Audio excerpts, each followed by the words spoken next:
సోమవారం తేదీన అనకాపల్లి ఎన్టీఆర్ సేవా సమితి ఆధ్వర్యంలో యంగ్ టైగర్ నందమూరి తారక రామారావు గారి జన్మదిన వేడుకలు ఘనంగా నిర్వహించారు. ముందుగా అనకాపల్లి నూకాంబిక అమ్మవారి దేవస్థానంలో ఎన్టీఆర్ పేరు మీద గోత్ర నామములతో అభిషేకంలు జరిపించారు. అనంతరం సుందరయ్యపేటలో గల హృదయ శాంతి వృద్ధాశ్రమంలో ఉదయం టిఫిన్లు, మధ్యాహ్నం సుమారు 100 మంది అనాథల సమక్షంలో కేక్ కటింగ్ చేసి వృద్ధులకు, అనాథలకు అందరికీ భోజనం ఏర్పాటు చేశారు. అలాగే రాత్రికి కూడా భోజన ఏర్పాట్లు చేశారు. మరియు షిరిడి సాయి, పర్తి సాయి థియేటర్లో భారీ మందుగుండు మరియు కేక్ కటింగ్ కార్యక్రమం చేశారు. ఈ పుట్టినరోజు కార్యక్రమంలో ఎన్టీఆర్ సేవా సమితి సభ్యులందరూ పాల్గొన్నారు. ఈ కార్యక్రమంకు సేవా సమితి సభ్యులు సూరిశెట్టి రమణ కుమార్, బుద్ధ జగదీష్, గాంధీ, అల్లు సురేష్, సరగడం శంకర్, కోయిలాడ ఈశ్వర్, బొడ్డెడ గిరీష్, ఈశ్వర్, కరణం, సర్వేశ్వరరావు, కాలేపు సాయి తదితరులు పాల్గొన్నారు.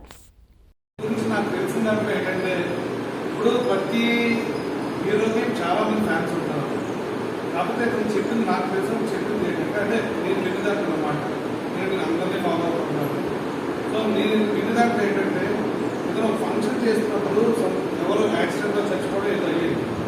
సో అప్పటి నుండి ఇక్కడ ఏంటంటే మేము బాగానే ఉంటాము, మీరు ఫ్యాన్స్ అని కొట్టుకుంటారు, ఇలాగైతే ఈ కార్యక్రమం చేయడం మానేసేయండి అనేసి అంటే ప్రజలందరి గురించి అంటే అభిమానుల గురించి ఆలోచించే విధంలోని ఇతను నాకు తెలిసి స్టార్ట్ చేసింది ఇద్దరేనండి. ఎందుకంటే మిగిలిన వాళ్ళందరూ నాకు ఎంతమంది అభిమానులు ఉన్నారు, ఎంతమంది చూసుకోవచ్చు. కాకపోతే ఏం చాలా చిన్నదే. కాకపోతే ఏంటంటే అతని అనుభవం బట్టి అతని కుటుంబం అలాంటిది. సో ఆ కుటుంబం బట్టి అతను ఏంటంటే అందరూ బాగుండాలి. నెక్స్ట్ యాక్సిడెంట్లో వాళ్ళ అమ్మగారు, వాళ్ళ నాన్నగారు చనిపోయినప్పటి నుండి అతను చేసే ప్రతి దగ్గర ప్రతి విషయంలో కూడా అతను వేస్తాడు. కేవలం స్పీడ్గా వెళ్ళదు, అతను చెప్పాల్సిన అవసరం లేదు. చూసుకోండి, మీరు బయటకు వెళ్ళి మళ్ళీ తిరిగి వచ్చేసరికి మీ కుటుంబ సభ్యులు వెయిట్ చేస్తుంటారు. అంటే అతను చిన్న వయసు అతను ఏంటంటే ప్రతి ఒక్కరికి ఏదో ఒకటి చెప్తుంటాడు అన్నమాట, ప్రతి దాంట్లో ఏదో ఒకటి చెప్తుంటాడు. సో అలాంటి వ్యక్తి ద్వారా ఈరోజు ఇంతమంది మన దగ్గరికి వచ్చారు. ఇలాగే చాలా కార్యక్రమాలు జరుగుతుంటాయి మన రాష్ట్రంలో. సో ఒక్క వ్యక్తి గురించి ఇంతమంది కొన్ని వేల మంది భోజనం పెట్టిస్తున్నారు ఈరోజు. అదే చిన్న కార్యక్రమం కాదమ్మా. సో మనం కోరుకోవాల్సింది ఏంటంటే ఈరోజు జరుపుకుంటున్న జూనియర్ ఎన్టీఆర్ గారు బాగుండాలి, అతను కుటుంబ సభ్యులు అలాగే మన దగ్గర అతన్ని మనం డైరెక్ట్గా చూడలేము. కాబట్టి ఇది మనం రోజులు పెట్టుకుని వీళ్ళందరూ సో వీళ్ళందరూ కూడా కుటుంబ సభ్యులతో పాటు చల్లగా ఉండాలని, వీళ్ళందరూ ఏ పని పెట్టినా సకాలంలో విజయవంతం అవ్వాలనేసి మనందరూ మన ఓల్టేజ్ కోరుతున్నాం. వీళ్ళందరూ బాగుంటే ఇంకా ఇలాంటి కార్యక్రమం చాలా జరుగుతుంది.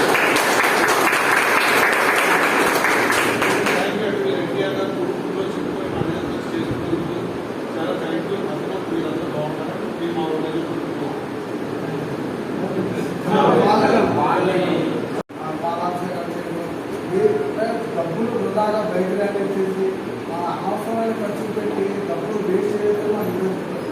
మీరు అదే డబ్బుని ఒకటి ఆటోకి తెచ్చడం వల్ల ఇదే ఉన్నది ఒకటే లేకపోతే డెలివరీకి పెట్టి ఆ డబ్బులు వృధా కాకుండా నా పేరు చెప్పి అది మీకు ఉపయోగపడాలి, ఒకటి కడుపు నిండాలి, ఆ మంచితనం మీకు రావాలి, నాకు రావాలి, అందరూ బాగుపడాలని చెప్పి సాధితంగా చెప్తున్నారు. మేము అప్పటి నుంచి కూడా బ్లడ్ డొనేషన్, మొక్కలు లాగడం, నెక్స్ట్ ఏమో అన్నదానం కంటిన్యూస్గా చేస్తున్నాము.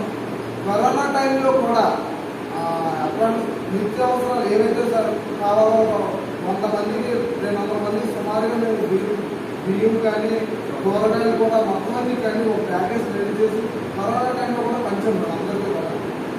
అంటే అప్పుడు లాక్డౌన్ వల్ల మేము బయటకు అలాగే వెళ్ళకూడదంటే ఇవి చేసాం.